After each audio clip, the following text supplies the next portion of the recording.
Alors, dans cette toute dernière partie, je vais vous montrer quelque chose qui est très visuel, très rigolo, puisque ça permet, si je vous montre la partie terminée, quand je clique sur un pays, de rajouter le drapeau du pays en question et de rajouter si l'évolution de sa population est négative ou positive. Si je prends la Corée par exemple, c'est négatif. Si je prends l'Australie, je crois que c'est positif. Donc vous voyez que c'est très visuel et ça permet une visualisation qui est très réussie sur la fin. Alors par contre, pour utiliser cet élément-là, j'ai rajouté ici dans cet onglet images les drapeaux que j'ai trouvés. Il y en a certains qui manquent que vous pouvez compléter. La seule chose, c'est qu'il faut impérativement que la taille de votre image soit contenue dans cette cellule, puisque c'est la cellule qui va être amenée et pas directement l'image. Alors cette astuce, elle consiste tout simplement à utiliser la fonction indirecte, c'est-à-dire qu'en fait on va rajouter cette icône à partir de la référence du pays. Donc déjà, en fait, ce qu'il faut qu'on fasse, c'est que en automatique, je vais vous montrer une astuce pour que chacune de ces cellules reprenne le nom du pays ici. En l'occurrence, plutôt que de venir ici retaper Autriche, eh bien, je l'ai fait en automatique. La manipulation consiste simplement à se mettre sur toutes les colonnes et toutes les zones qui sont concernées. Donc là, je l'ai fait avec CTRL majuscule, mais vous pouvez le faire aussi avec votre souris. Je vais aller dans les formules et je vais définir un nom depuis une sélection. Ici, c'est très important de juste partir de la colonne de droite, parce qu'en fait, c'est à partir de la colonne de droite que sont définis les noms sur la colonne de gauche. Voilà, c'est un peu complexe à comprendre, mais faites de cette manière-là, ça va marcher. Donc maintenant, je me retrouve avec, quand je regarde le gestionnaire de noms, à chaque fois, tous les éléments dont je peux avoir besoin. Je l'avais déjà préparé, donc je vais supprimer voilà, ces éléments-là. Hop, comme ça, il n'y aura pas de bug. Maintenant que j'ai préparé toutes mes images avec tous mes éléments, je vais vous montrer déjà sur une liste déroulante simplement comment je peux rajouter le nom du pays. Ce qu'il faut bien comprendre, c'est que je vais rajouter ici un container qui va être une première image que je dois venir insérer. Par exemple, moi j'ai téléchargé une image du logo YouTube ici. Il faut que déjà cette image soit comprise, vous l'avez compris maintenant, dans ma cellule. Vous voyez qu'elle ne dépasse pas, elle est vraiment comprise à l'intérieur de cet élément. Maintenant, ce que je vais faire sur cet élément, c'est qu'il faut que je dise à cette image qu'en gros, elle va être liée de manière indirecte à cette référence-là, puisque l'indirect va venir récupérer ce qu'il y a de l'autre côté. Okay. Donc en fait, très simplement là, pour vous montrer, on va aller dans définir un nom, et dans définir un nom, on va l'appeler flag, parce que c'est un drapeau.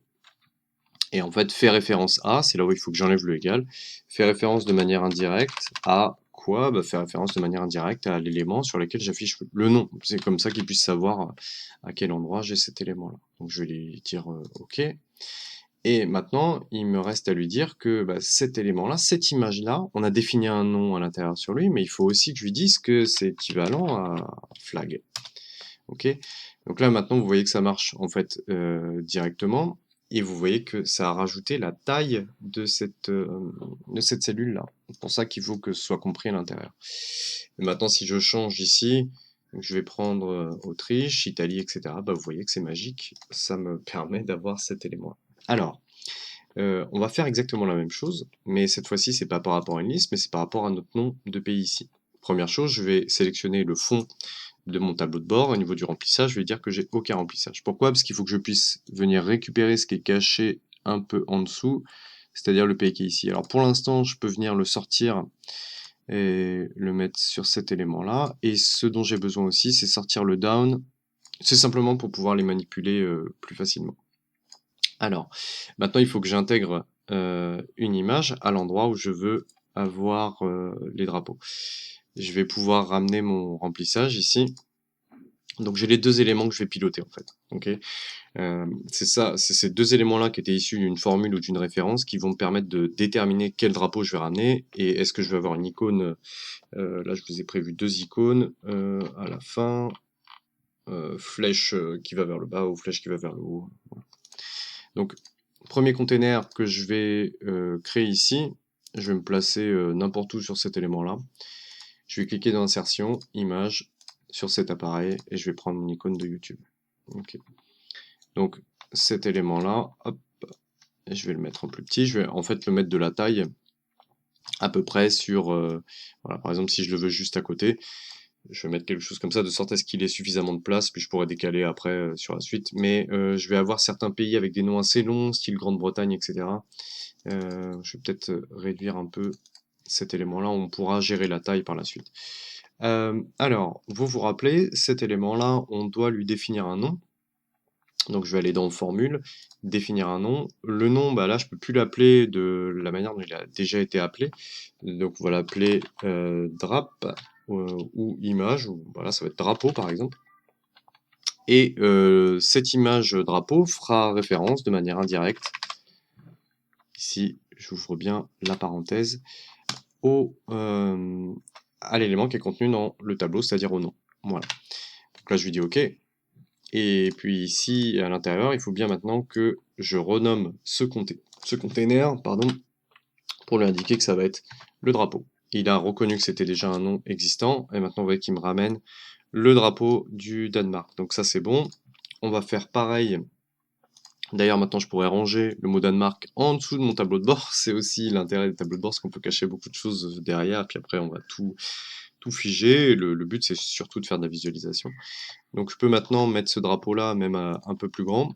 Je vais par exemple poser cet élément-là au premier plan. Il est peut-être un peu grand, alors on va aligner cet élément-là plutôt sur la gauche. Voilà, je vais l'indiquer comme ça. Après il y a plusieurs peut-être petites choses qu'on va pouvoir faire pour améliorer le style. Mais voilà, au moins déjà, je vais avoir quelque chose comme ça. Voilà, de sorte à ce que ça se voit assez bien. Voilà, maintenant pour la flèche, même procédé, je vous remontre une dernière fois. Je vais aller insérer une image de mon appareil, n'importe quelle image, qui va nous servir de container. Donc ici, ça va être simplement pour un autre procédé, qui va être l'évolution de la population. Donc on va dans l'onglet formule, on va définir un nom. Le nom, il va s'appeler tendance par exemple. Et la tendance, elle correspond à, de manière indirecte, c'est un très bon moyen pour s'en souvenir de le dire comme ça, indirect au résultat, est-ce que c'est down ou est-ce que c'est up. Ok, donc là je vais lui dire, voilà, je valide. Maintenant j'ai uniquement à lui dire que ça correspond à la tendance. Vous voyez qu'il a découvert, enfin il a bien vu qu'il y avait un nom qui s'appelait tendance. Et maintenant je vais avoir, en fonction du résultat là qui est down ou up, hop, c'est le cas. Alors normalement pour l'Australie ça aurait dû être en up. Pourquoi ça marche pas pour celui-ci? Parce qu'ici, vous voyez que le nom que je lui ai donné c'est top et pas up. Alors faut faire attention à ça, mais vous voyez qu'on va pouvoir corriger ça assez facilement. Puisque en fait au lieu de up ici, je vais juste indiquer top. Et vous voyez que du coup ça fait fonctionner cet élément. Bon, c'est ça qui est très pratique aussi, c'est que c'est manipulable par les propres formules que moi j'ai créées. Je peux ranger ça en dessous. Voilà, maintenant j'ai mon tableau de bord qui est terminé. Je vais pouvoir dans affichage simplement enlever par exemple le quadrillage, prendre toute ma feuille, ou alors je pourrais même simplement augmenter hop, la taille de cet élément-là, le faire déborder un peu plus, pour que lorsque mon utilisateur arrive sur ma feuille, qu'il ait le même espace partout. Voilà. Voilà pour cette partie sur les tableaux de bord. J'espère que vous avez apprécié. Maintenant, vous voyez qu'on peut sélectionner nos éléments et faire afficher nos chiffres et nos petites icônes comme on a envie. Voilà, merci à vous.